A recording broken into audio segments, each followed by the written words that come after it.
प्रयागराज महाकुंभ के समय अगर आप आते हो तो आप एक बार श्रृंगारपुर धाम में भी आकर प्रभु श्री राम का दर्शन कर सकते हो। प्रयागराज त्रिवेणी संगम से लगभग 55 किलोमीटर दूरी पर श्रृंगारपुर धाम स्थित है। जब प्रभु राम को 14 वर्षों का वनवास हुआ था तो वे यहाँ पर भी आए थे। श्रृंगारपुर धाम बिल्कुल अयोध्या धाम की तरह ही अपना एक महत्व रखता है। अगर आपकी भक्ति प्रभु श्री राम में है तो आप यहाँ भी दर्शन करने आ सकते हो। अभी आपको मैं राम चौरा नामक स्थान पर लेकर आया हूँ, जहाँ से भगवान राम ने गंगा जी को पार किया था। यहीं पर एक छोटा सा मंदिर भी है, जहाँ भगवान राम, उनकी धर्म पत्नी सीता और उनके अनुज लक्ष्मण जी के चरण चिन्ह के दर्शन हमें करने को मिलते हैं। और साथ में ही राम चौरा नामक घाट है। ठीक इसी स्थान से ही तीनों दिव्य आत्माओं को केवट ने अपनी नौक से गंगा पार कराया था। ये बहुत ही प्राचीन गांव है, आपको अपने जीवन में यहाँ पर आना ही चाहिए। ठीक इसी घाट से भगवान श्री राम श्रृंगारपुर को छोड़कर गंगा पार करके प्रयागराज पहुँचे थे। तो आइए आपको सभी तीनों आत्माओं के चरण चिन्ह के दर्शन कराता हूँ।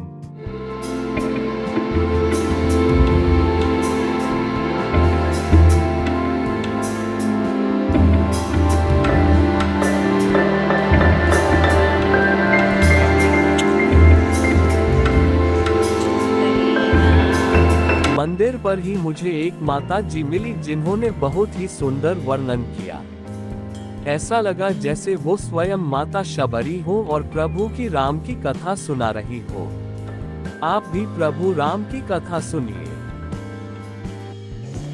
उतरे राम सुरसरी किनारे, जब खड़े हुए तो निखात राज अपनी अछड़ी मछली मार रहा थे। तुरंत दंडवत किए राम भगवान कहे, निखात राज हमको तो पार जाना है। कहाँ प्रभु जी, इसी नैया से तो मैं अपने पूरे परिवार को पचपाल करता हूँ। अब आपके चरण में जादू था, ये तो आज मेरी नैया स्त्री बन जाएगी, नहीं चरण धरते हुए जाएगी। प्रभु जी तो मैं अपने बच्चों को किस तरह खिलाएंगे। चरण धुलाने के लिए राम भगवान नहीं मंजूर किया, खड़े थे, चले गए अपने घर। निखात राज उनकी राजधानी यही है बेटा, सिंगेरपुर धाम जो गया घर में बताया कि चलो आज हमारे घाट पर श्री राम भगवान आए थे, वहाँ उनको चरण धोना है, हमारे बुजुर्ग लोग सब तर जाएंगे।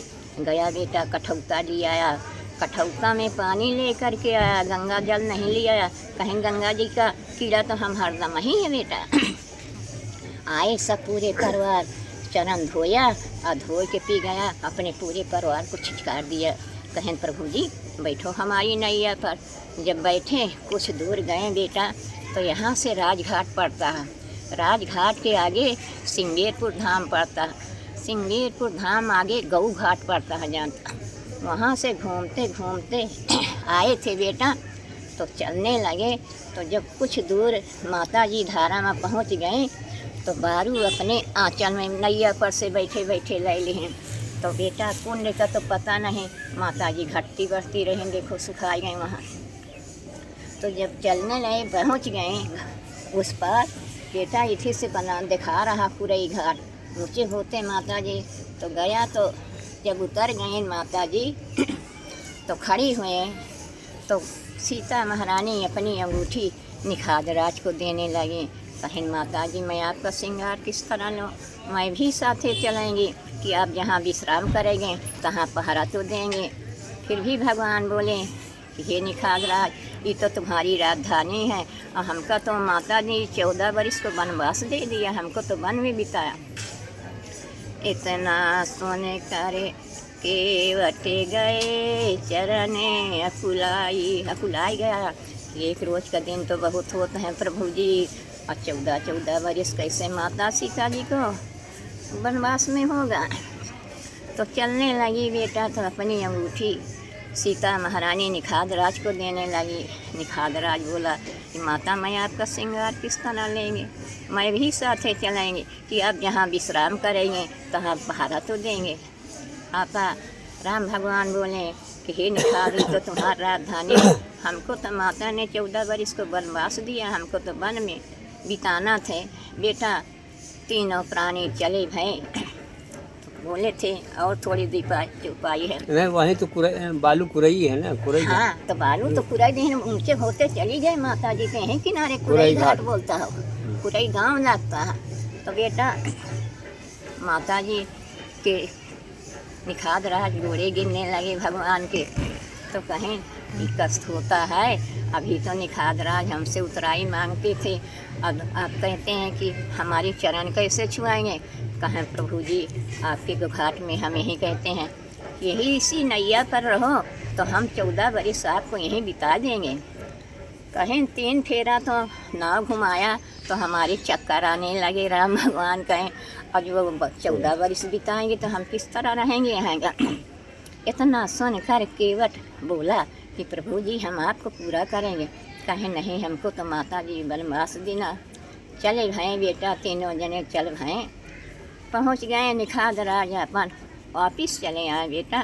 साथ में गए थे? हाँ साथ में गए थे, वो अपन बन कर चल रहे हैं और निखाद राज अपन नहीं रहे थे माता। मैं अब आपको उस स्थान पर लेकर आया हूँ जहाँ भगवान श्री राम जी आराम किए थे। श्रृंगावरपुर में ही राम चौरा नामक स्थान पर राम शयन आश्रम है, जहां पर 2 चबूतरे बनाए गए हैं। एक चबूतरे पर कहा जाता है कि भगवान राम जी सोए थे और एक जगह दूसरा चबूतरा है जिसे लक्ष्मण चबूतरा के नाम से जाना जाता है। आगे भविष्य में मैं इन स्थानों पर और भी वीडियो बनाऊंगा। यहाँ पर बहुत कम लोग आते हैं क्योंकि लोगों को इन स्थानों के बारे में जानकारी ही नहीं है। मेरी मुहिम और मेरी इच्छा है कि इन स्थानों पर चित्रकूट और अयोध्या की तरह भक्तों की भीड़ हो।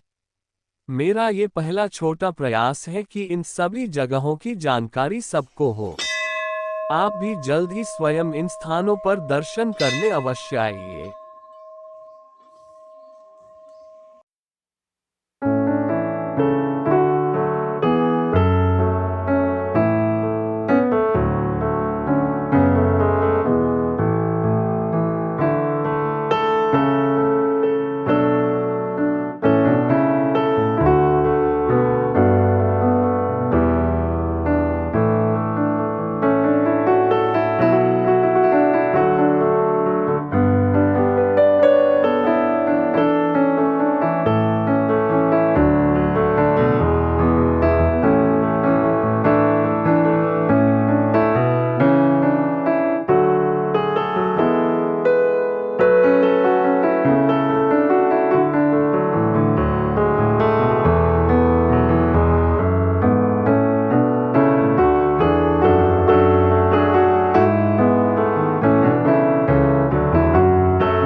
वीडियो पसंद आया हो तो चैनल को सब्सक्राइब, वीडियो को लाइक और शेयर अवश्य करिए ताकि भविष्य में भी आपको प्रयागराज महाकुंभ के वीडियो आपको मिलती रहे।